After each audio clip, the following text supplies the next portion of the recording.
Nebraska State Senator Machaela Cavanaugh has been one of the very brave state lawmakers standing up to Republican majorities in her state for trans kids and for abortion rights. And right now in Nebraska, which is a unicameral legislature, if I'm not mistaken, they are the way it should be, to be honest. But. But they do have the filibuster, right, which should not exist. Right. So you take one. I mean, you can't have full-on democracy. It's not the French Revolution over here. But since they did have the filibuster, Cavanaugh was using that to the advantage of regular people. But in order to get around some of these machinations by Democrats like Cavanaugh, Republicans have bundled a bill in Nebraska for abortions and abortion ban and a gender-affirming care, 2 for the price of 1. And here is Nebraska State Senator Machaela Cavanaugh speaking on the Senate floor in Lincoln, Nebraska, against this ridiculous Frankenstein of legislation. And sorry, just to give one point of context, in the beginning, she's calling out specific legislators here who are being like, hey, we're going to add some like benevolent carve-outs for certain groups of people in these bills. Sure. And she's basically just saying if they were going to do that, they'd actually amend the bill, and they're not amending the bill. It looks bad. It looks really, really bad. And Senator Hansen is not going to repeal the criminal penalties, because if he were, he would have tried to get an amendment on here. He would have tried to supplement this amendment with what you were asking for between the time he filed it and today. He's lying to you, and he's lying to us. And if you vote for it, you know that. You know he's lying to you. Don't assuage your guilt. 1 minute. Women will die. Children are dying. It is your fault. It is your fault. And you are allowing it to happen. You do literally have blood on your hands. And if you vote for this, you will have buckets and buckets of blood on your hands. Thank you, Mr. President. Thank you, Senator Cavanaugh. So borrowing there from Zoe Zephyr, fellow Montana, hero, state legislator. I mean, what this is happening in many states across the country. Yeah. South Carolina just passed a 6-week ban. North Carolina, they just, because of the flip from that state's Tricia Cotham. Yeah, State Representative Tricia Cotham, they now have a supermajority in North Carolina, overrode the veto of the Democratic governor in North Carolina yesterday. We're continuing to see this kind of stuff, and this is really the culmination of the long project Republicans have engaged in of taking over state legislatures. We're beating it back finally with places like Pennsylvania and Michigan, but they were waiting for this moment for Dobbs, for Roe v. Wade to be overturned. And with trans-affirming care, they're seizing on it as well. And could we play this other clip, the South Carolina State Representative Jermaine Johnson? He's also talking about the abortion legislation that's going through that legislature. And I think he makes a lot of good points about what it actually means for these Republican lawmakers to say that they're pro-life, supposedly, with these bills. Yeah. As you pull that up, though, what's your guys' thoughts? Nope. Yep. I said it all? All right, so we do have this. Go ahead. Yeah, I mean, yeah, you did actually. All right. This is a good, I think, furtherance, because it's interesting what he says about the pro-life, so-called quote unquote pro-life aspect. So would a real man get up? I know you're fed up, ladies. So keep your head up. All right. So I had to finish out my lyric for Tupac, and this is talking about real men getting up. So this amendment here has to do with paying child support. All right. This has to do with paying child support, because if we're going to force these situations on women and young girls and things like that, then men need to stand up and do what they're supposed to do. They need to handle their responsibilities. So this would make child support begin at conception.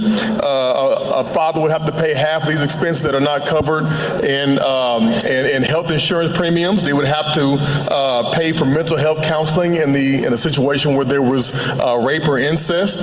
And we have to make sure that everybody's being responsible. So, because in this, for some reason in this state, we don't seem to be pro-life, and I say this all the time. We always talk about, this pro-life movement and all this other stuff going on. We ain't pro-life here, we pro-birth.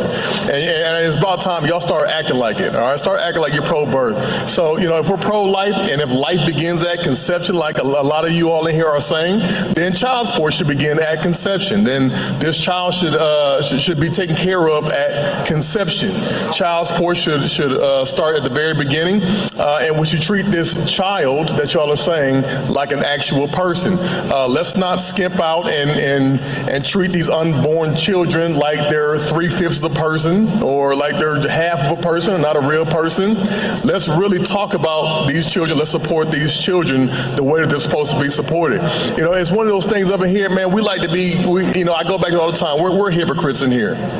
And we love to be hypocrites in here. We love to say that, this child is that, or this is going on here, or that's going on there. I'm having conversations in the back room. We're saying, I agree with you, but I just can't vote that way because, this is a compromise and this is a that and the third.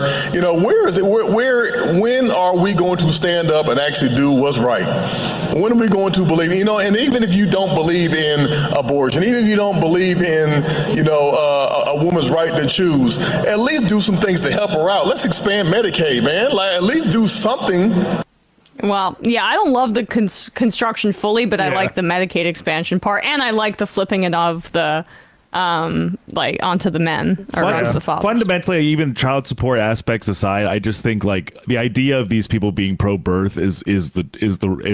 Mm-hmm. If they were pro-life, I think that gives them too much credit. They're pro-forced birth. They're not really facilitating birth in a way that our country doesn't facilitate birth in the way that it should. So I appreciate the effort there, but you got to tighten that up. Yeah, I would just go as far as say they're pro-punishing women.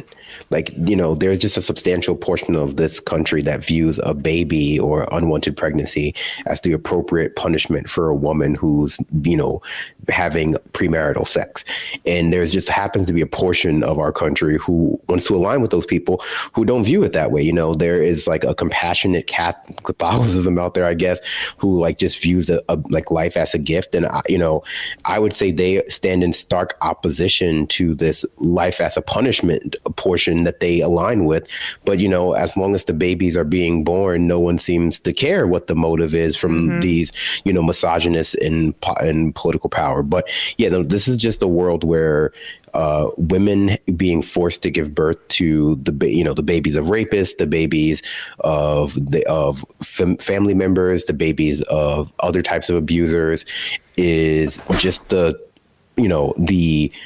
unwanted cost of forcing all women who get pregnant through pregnancy to be punished for not keeping their legs shut. So, it's kind of a moot point. I think that it does force them to sort of come to terms with what this is really about, which is punishing women. But, it's just not forceful enough in making that clear. This is what it's about for the people who promote these laws, punishing women, because you can't interpret it any other way. Yeah.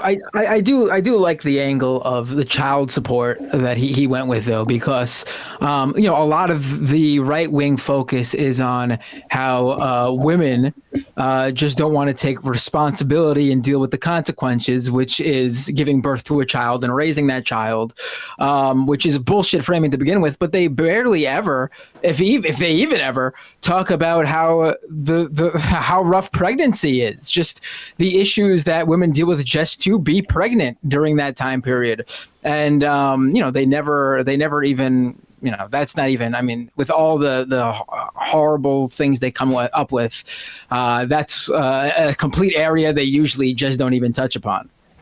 Yeah. And I totally agree with that as well. And I'm glad that he brought that up. But I do, like Cavanaugh's point at the beginning there, where she says, don't assuage your guilt.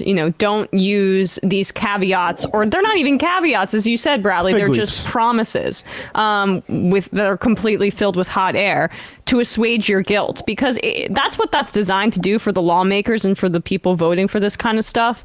But it's also designed to soften the edges of what they're actually advocating for, because there's basically no practical way that rape and incest exemption could be implemented, given the bureaucracy and the involved and the amount of investigation involved. So they pretend that they're in favor of that, as they're, don't believe women pretty broadly in these kinds of accusations. So there's no practicality to it. It's just a way to make fundamentalism seem a little bit more palatable to voters, and I'm not interested in engaging in that debate.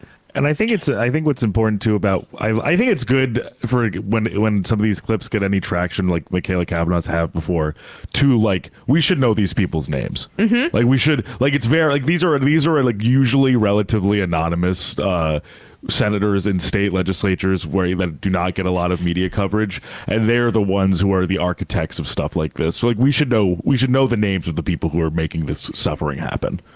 Yeah. Just the idea, Trump saying that on the CNN town hall with no pushback either, that Democrats are in favor of 9, 8, 7-month abortions, ripping the baby out and assassinating it. I mean, they've never met a woman in their life, or if they have, they just have a very low opinion of her, because, and that's probably the case with a lot of these Republicans. I'll have Trump has the highest opinion of his woman child, Ivanka, and the rest of them, his male children, have been great disappointments. That's a good point. He has such high opinions of women that he can't tell the difference between his ex-wife and the woman he's accused of raping. But that whole construction is a false one, obviously, but it's no person who's pregnant is going to go through months and months of labor, or months and months of pregnancy, which is already incredibly onerous, and then be at month 7, can I do a do-over? Can you kill the baby? There's no doctor that's taking a baby out of the womb and killing it. Right. When they're viable, it happens when a medical intervention is needed on behalf of the woman. It's a smear on doctors and women to suggest that it's true. Yeah. It's just made to make women seem like evil. That's just a very cartoonishly evil. Yeah. They're having 9-month abortions for no reason. But I would say that's also why it's important to resist. Not to say that the framing is bad, but resist the notion that just giving pregnant women who don't want to be pregnant enough money or support, whether it be Medicare expansion or whether it be, the free mental health care, if they don't want to have a baby, is sufficiently a compromise, because it just isn't, there is no compromise or middle point between forced birth and, women's right to choose. And that includes forced child support. It's just a way to, I think it's a rhetorical way to point out the hypocrisy there, but it's important to not get bogged down. The solution is just have a more robust safety net, and then we can have forced birth.